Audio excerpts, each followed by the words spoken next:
para a gente poder meditar nessa... A gente vai ler um trecho do Novo Testamento, a gente vai ler um trecho dos Evangelhos. Eu acho que eu não posso sair muito daqui, né?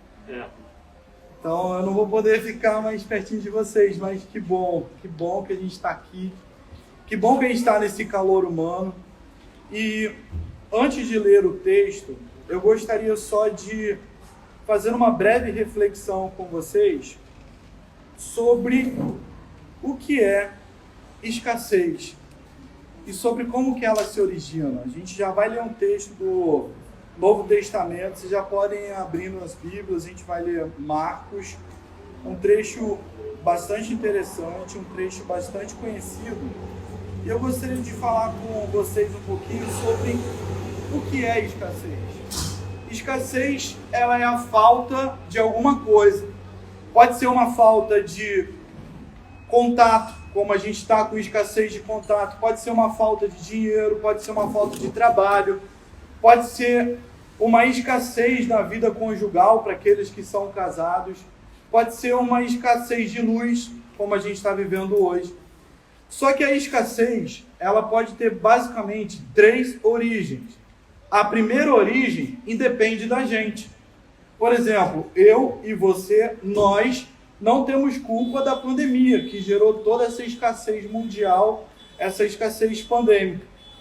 Então, a escassez pode não depender da gente. Mas também, dependendo do tipo de escassez, ela pode ser uma escassez que depende de uma ação nossa ruim. Eu posso, de repente, xingar o meu chefe e ser demitido. E aí eu vou ter uma escassez derivada de uma ação minha. Eu posso fazer algo muito errado no casamento e perder a minha esposa. E eu vou ter uma escassez derivada de uma ação não legal. Concordam comigo? Mas tem um terceiro motivo, que é eu posso ter uma escassez mesmo fazendo a coisa certa. Mesmo agindo na direção de Deus, eu posso ter uma escassez. E é sobre isso que a gente vai falar aqui hoje. Se vocês puderem abrir as suas Bíblias em Marcos, capítulo de número 6, a gente vai ler o texto da multiplicação dos pães. Primeira multiplicação dos pães, eu ia ler o texto de Mateus. Dodô até perguntou, o pastor Douglas até perguntou se eu ia ler mesmo Mateus. Aí eu refletindo, falei, não, tem uma questão diferente em Marcos. Eu quero ler com vocês Marcos. Então, se eu até botar aqui, tem que... Pronto. Estou marcando o tempo por conta da live também, a gente tem que terminar. Então, Marcos 6, versículo 30, diz assim na versão, na NVI. Os apóstolos reuniram-se a Jesus e lhes relataram tudo o que tinham feito e ensinado. Havia muita gente indo e vindo, a ponto de eles não terem tempo para comer. Jesus lhes disse, venham comigo para um lugar deserto e descansem um pouco. Assim eles se afastaram no barco para um lugar deserto. Mas muitos dos que os viram retirar-se, tendo-os reconhecido, correram a pé de todas as cidades e chegaram lá antes deles. Quando Jesus saiu do barco, viu uma grande multidão e teve compaixão deles, porque eram como ovelhas sem pastor. Então começou a ensinar-lhes muitas coisas. Já era tarde, por isso seus discípulos aproximaram-se dele e disseram, este é um lugar deserto, já é tarde. Manda embora o povo para que possa ir aos campos e povoados vizinhos comprar algo para comer. Ele, porém, respondeu, deem-lhes vocês algo para comer. E eles disseram, isso exigiria 200 denários. Devemos gastar tanto dinheiro em pão e dar-lhes de comer? Perguntou-lhe, quantos pães vocês têm? Verifiquem. Quando ficaram sabendo, disseram, 5 pães e 2 peixes. Então, Jesus ordenou que fizesse todo o povo assentar em grupos na grama verde. E assim eles se assentaram em grupos de 100 e de 50. Tomando 5 pães e 2 peixes e olhando para o céu, deu graças e partiu os pães. Em seguida, entregou-os aos seus discípulos para que os servissem ao povo, e também dividiu os 2 peixes entre todos eles. Todos comeram e ficaram satisfeitos, e os discípulos recolheram 12 cestos cheios de pedaços de pão e de peixe. Os que comeram foram 5.000 homens. Amém? Vamos curvar nossas cabeças, vamos pedir para que Deus fale ao nosso coração nesse momento, para que Deus ministre algo diferente sobre como enfrentar momentos de escassez, em nome de Jesus. Deus, em nome de Jesus, eu te peço que tu venhas estar tocando e abençoando cada coração, a começar pelo meu, Senhor. Meu Deus, nós sabemos que a palavra é tua, a unção é tua a obra nas nossas vidas, que o Senhor Jesus, quando foi para os céus, nos disse que enviaria um outro Consolador, e a presença desse Espírito Santo, Consolador que nós te pedimos, fala com cada um de nós, que os nossos corações, de nós que estamos presencialmente aqui, e das pessoas que estão vendo através da live ou no YouTube, verão a gravação, que eles possam ser impactados por ti, meu Deus, que possam ser transformados para a glória do seu nome e para a nossa alegria, em nome de Jesus. Amém. Amém? Irmãos, falamos de escassez. Aquelas pessoas foram fazer o quê? Foram na frente, correram, como diz aqui, se encontrar com Jesus. Elas fizeram a coisa certa, buscaram o Mestre. E lá no Mestre, é óbvio que naquela época não tinha iFood. No meio do deserto, tocar o celular e ia receber comida, não ia. Eles foram para o deserto, foram buscar o Mestre e se colocaram numa condição de escassez.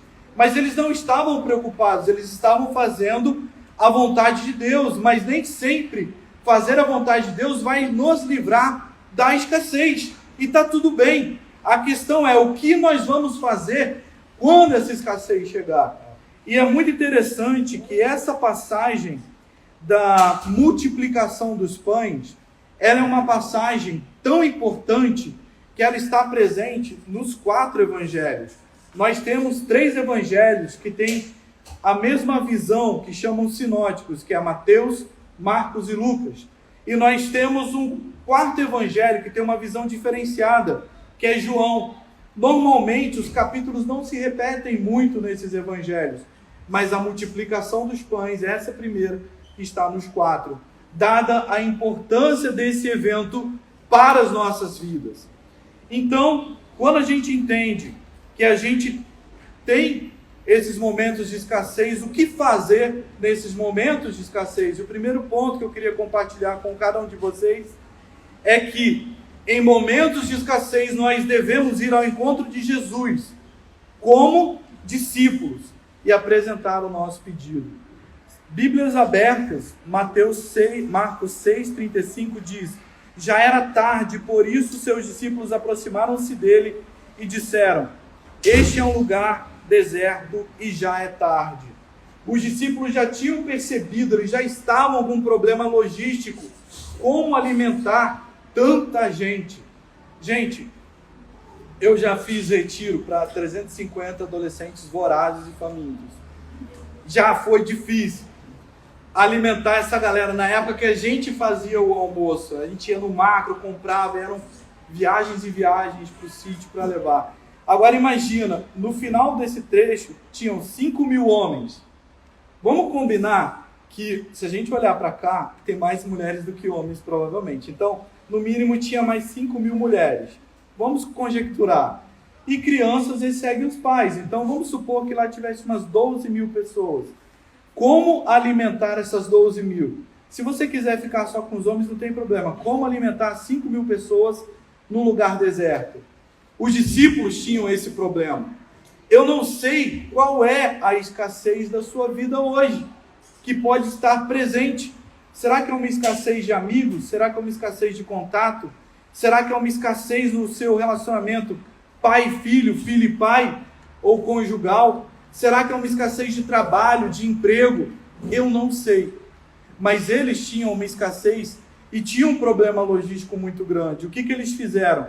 Eles foram até Jesus. E quem foi até Jesus? Os 5.000 não.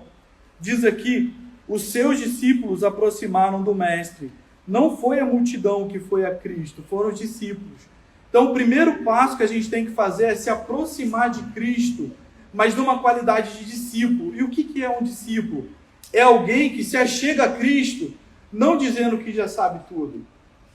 Quando a gente estuda para concurso, ou quando a gente vai dar aula, quando o aluno chega e fala, não, eu já sei tudo sobre isso, ele bloqueia o aprendizado. Se a gente chega para Jesus e fala, Jesus, eu já tenho uma história de vida, eu já sei tudo. O que a gente vai aprender dele? Quase nada. Então é preciso que você se aproxime de Cristo, ok? Mas da qualidade de um discípulo. Jesus, ele falou, vinde a mim, todos vós que estáis cansados e sobrecarregados, e eu vos aliviarei. E lhes darei descanso. Tomem sobre vocês o meu jugo e aprendam de mim. Então, Jesus, ele fala, venham a mim sim, e aprendam de mim. Aproxime-se de Cristo no seu momento de escassez, mas da qualidade de discípulo. E um outro trecho que a gente pode ver é no próprio texto. Eles chegaram até Jesus. Então, o primeiro passo para você transcender esse momento de escassez que você pode já estar sendo incentivado por Deus a refletir é você tomar a iniciativa de ir até Jesus. Na pregação passada, muito bem ministrada pelo pastor Douglas, a pergunta é, para onde iremos nós se só tu tens palavra de vida eterna? Você vai conseguir resolver a sua escassez de outra forma que não seja Cristo? Talvez sim, mas nunca com a paz que Cristo dá. Nunca com a presença de Deus pegando você pela mão e te ajudando a dar o próximo passo quando você talvez não veja mais horizonte. Então tome a iniciativa de ir ao encontro de Cristo como um discípulo. O que devemos fazer em momentos de escassez? Um segundo ponto que a gente vê nessa passagem é que devemos fazer a nossa parte com generosidade. Bíblias abertas 37 e 38, diz assim, Marcos 6, 37 e 38. Ele, porém, respondeu, deem-lhes vocês algo para comer. E eles disseram, isso exigiria 200 denários. E depois ele fala assim, quando perguntou ele, quantos pães vocês têm? Verifiquem. Quando ficaram sabendo, disseram, 5 pães e 2 peixes. Jesus, ele não vai atuar se você ficar na sua cama, deitado, descansado, esperando o mover de Deus. 5.000 pessoas, ou 10.000, ou 12.000, para serem alimentados. Os discípulos fizeram a coisa certa, foram até Jesus, mas isso não basta. Jesus falou, deem a eles vocês mesmos de comer. Façam a sua parte. E eles falaram, mas como, Jesus? Ele falou, quantos pães vocês têm? Quando a gente interpreta aqui, a gente vê que Jesus desafia os próprios discípulos a resolverem, dentro das suas possibilidades, aquele problema. Deem-lhes vocês mesmos algo de comer. Os discípulos têm que fazer o que podem. Eles tiveram que fazer o que podiam para tentar levantar os pães e peixes.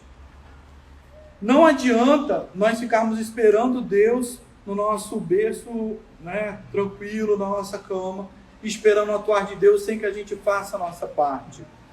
É preciso que coloquemos a mão na massa e que façamos o que está ao nosso alcance.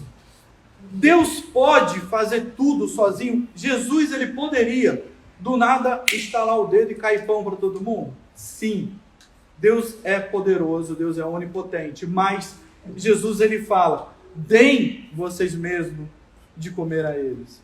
Ele quer que nós façamos a nossa parte. Eu não sei qual é a sua escassez, se é relacionada a trabalho, de repente você tem que fazer alguma coisa, distribuir mais currículo, tentar aprender algo novo. Se a sua escassez é no casamento, tente amar o seu cônjuge, na linguagem de amor que ele tem, tente fazer alguma coisa. Se a sua escassez é de contato, fale com pessoas, use a tecnologia a seu favor. Eu não sei qual é a sua escassez, você sabe, mas é preciso que você faça a sua parte. Em qualquer caso, eles iriam repartir com generosidade. Percebam, eu não sei quem deu. Em João fala que o menininho tinha 5 pães e 2 peixinhos. Eu não sei quem trouxe esses pães, mas aquela pessoa que trouxe estava repartindo com generosidade para uma infinidade de gente. O que Deus traz para você hoje, nesse momento pandêmico, em que nós precisamos ser generosos? O que você pode repartir com alguém? Talvez uma roupa que você não use mais, talvez algo da sua despensa, talvez ajudar alguém. O pastor falou das obras missionárias. Talvez Deus te chame para fazer alguma coisa por alguém, ou coloque na sua mente algo que você pode fazer para compartilhar essa generosidade. Se você tem em abundância, compartilhe. Aquela pessoa ou aquelas pessoas que trouxeram 5 pães e 2 peixes foram generosas, porque elas não sabiam o que ia acontecer, mas elas decidiram compartilhar.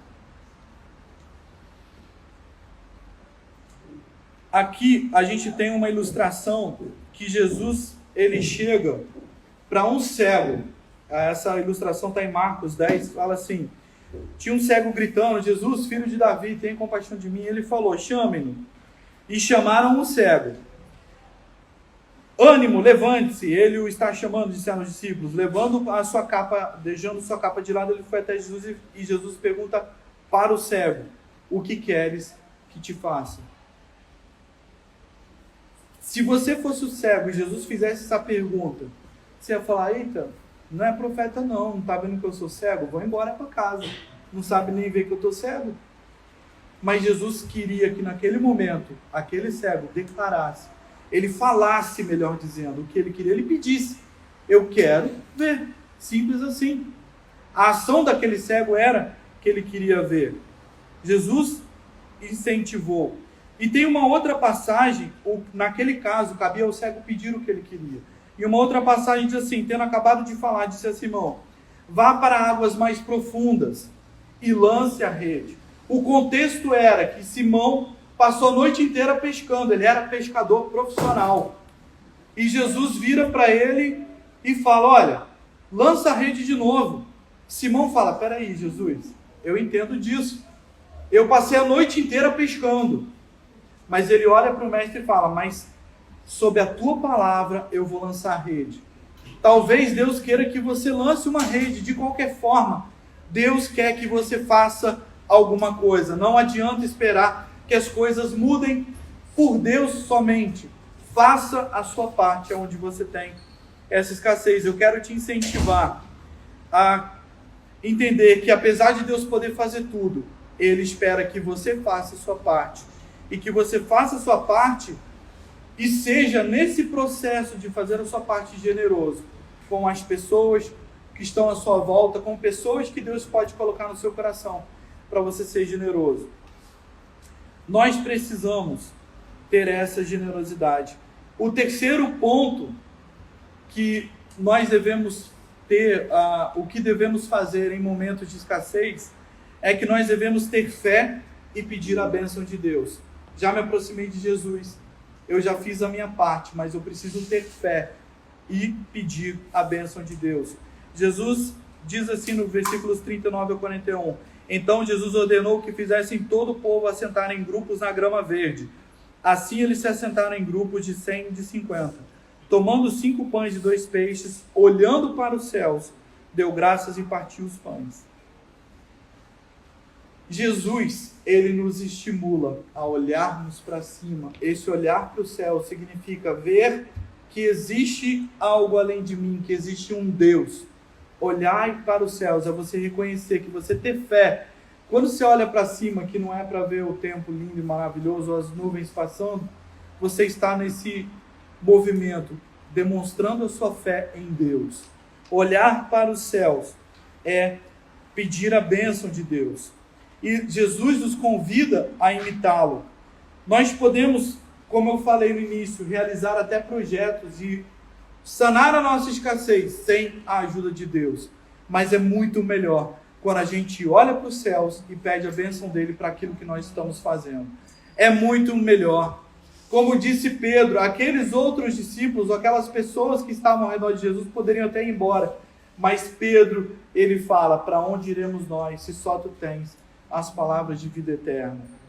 Olhar para os céus é entendermos que há um Deus além de nós e que devemos dar a Ele toda a glória, toda a honra e toda a graça. Sermos agradecidos a Deus é algo que nos dá paz. E é tão importante isso, gente, que até a ciência já comprovou que pessoas que exercem a gratidão são pessoas mais felizes, mais proativas e que têm uma tendência a diminuir vários problemas físicos. E essa comprovação da ciência se baseia na própria palavra de Deus. Diz assim, Tessalonicenses: deem graças em todas as circunstâncias, pois essa é a vontade de Deus para vocês em Cristo Jesus. Nós somos incentivados a agradecer, até pela falta de luz. Amém? Amém. E mais, na oração do Pai Nosso, o que Jesus fala? Pai Nosso que estais nos... Ter fé, olhe para o alto, olhe para cima, faça a sua parte, mas não faça de qualquer jeito, faça olhando para Deus e pedindo dele, de Jesus, a sua proteção, a sua bênção. Além de fazer a sua parte, que você possa consagrar as suas ações para Deus e por tudo que Ele tem dado para você, por tudo que Ele tem feito. Se você está aqui, no mínimo, Deus te deu mais um dia de vida.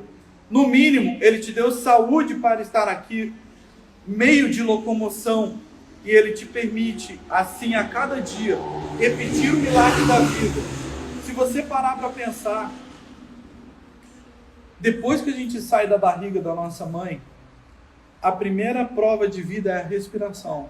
Isso juridicamente a gente fala, tem todo um estudo sobre isso. Depois que você sai da barriga da tua mãe, o milagre da vida, ele se renova a cada respiração que você faz. Enquanto você estiver respirando, Deus está realizando um milagre na sua vida. E nós vamos falar de milagre agora nesse quarto ponto. O que devemos fazer em momentos de escassez? Devemos estar atentos ao milagre que Deus vai fazer em nós e através de nós. Todos comeram e ficaram satisfeitos, versículos 42 a 44. Os discípulos recolheram 12 cestos cheios de pedaços de pão e de peixe. E os que comeram foram 5.000 homens, mais mulheres, mais crianças. O milagre foi surpreendente e foi extraordinário. Sem dúvida. Presente nos 4 evangelhos, um milagre sui generis, vamos dizer assim. Sem comparação. Agora, é preciso que a gente entenda desse último ponto sobre milagre. No trem da história do mundo, houve um racha, basicamente no iluminismo, entre a ciência e a religião. Tem todo um porquê histórico disso, mas eu quero que vocês acompanhem comigo o seguinte. Quando houve esse racha, a gente passou a entender que aquilo que a ciência explica é ciência, e aquilo que a ciência não explica, o extraordinário, o sobrenatural, é milagre. Só que isso não deveria ser assim. Vários teólogos têm se posicionado de uma forma a entender o que a Bíblia fala. E a Bíblia fala que Deus opera tudo em todos, que todo dom perfeito vem de Deus. Nesse sentido, vários teólogos têm entendido o milagre, como eu também concordo, que é toda e qualquer situação, com ou sem explicação científica, que você pode enxergar a mão de Deus agindo, que eu posso enxergar a mão de Deus agindo. Vou dar um exemplo para clarear melhor as ideias. A gestação. A gestação, ela é explicada pela ciência, passo a passo, da fecundação do ovo ao zigoto, das divisões celulares do embrião, do desenvolvimento do feto até o nascimento. A ciência explica todas as fases da gestação. Mas eu, Fernando, consigo olhar para a gestação e ver Deus atuando.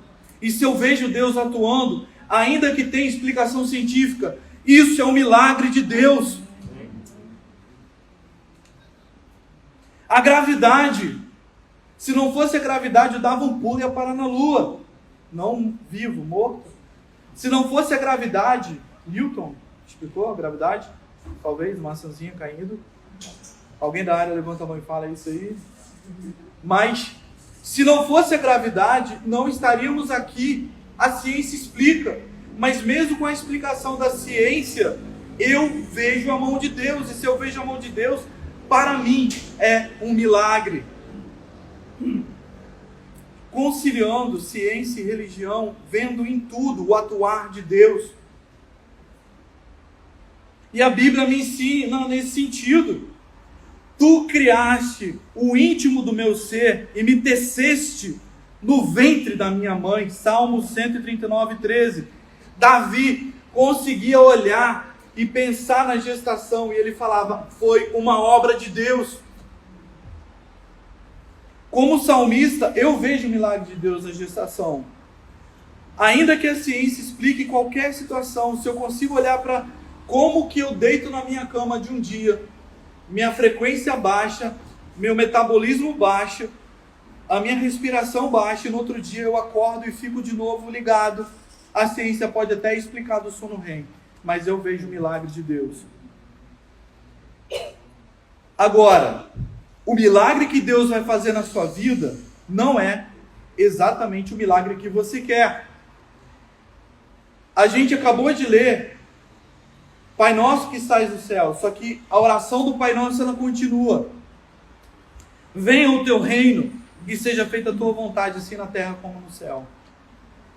Seja feita a tua vontade, assim na terra como ela é no céu.